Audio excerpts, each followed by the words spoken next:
Mimi ni Father Felix Manyura, padri kutoka jimbo la Kisii, ambaye ni baba gombera wa seminari yetu ya Pope Benedict XVI ambayo iko hapa Kisii.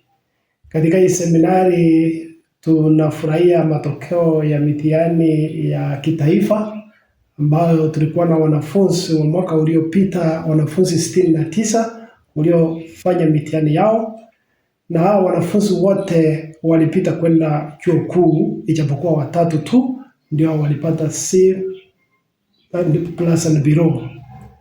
Wengine wote walipata C+ and above. 66 students walipata C+ and above. Katika matarajio yetu mean grade ikakuwa ni 8.405. Hayo matokeo ni mazuri, lakini bado tulikuwa tunatarajia tupate mean grade ya like 9, because hapo awali tumewahi pata 9.3 na tulikuwa tunatarajia tutafika huko, lakini bado tunashukuru Mungu kwa sababu kile ametupatia ndicho chetu, na tutatia bidii ili tuendelee hata mwaka ujao tuweze kupata 9 and above. Hii shule iko na wanafunzi 300. Tuko na junior school na sasa tunaenda na senior school.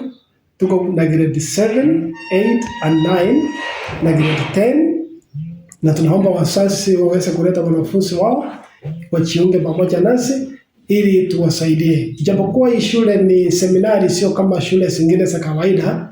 Tunachukua wanafunzi ambao ni Wakatoliki, ambao wamebatizwa, ambao wengi wao wale ambao wangependa saa zingine waweze kujifundisha, waweze kuwa mapadri, waweze kuwa hata wazazi ambao ni wazazi wenye maadili mema, na waweze kusaidia katika jamii. Kwa hivyo tunashukuru Mungu kwa yote na tunaomba Mungu azidi kutubariki. Tungependa kuomba wazazi, tunaendelea na mahojiano ya grade 10. Tumesapata wanafunzi 60, lakini tuko na capacity ya 120 students. So bado tuko na nafasi. Tunaomba wazazi walete watoto wao, kwa sababu hii shule iko na sifa na iko na walimu wanaotosha na iko na vifaa vinavyostahili ili iweze kufanya vizuri. Tuko na computer lab, tuko na laboratory 3 na tuko na madarasa ya kutosha.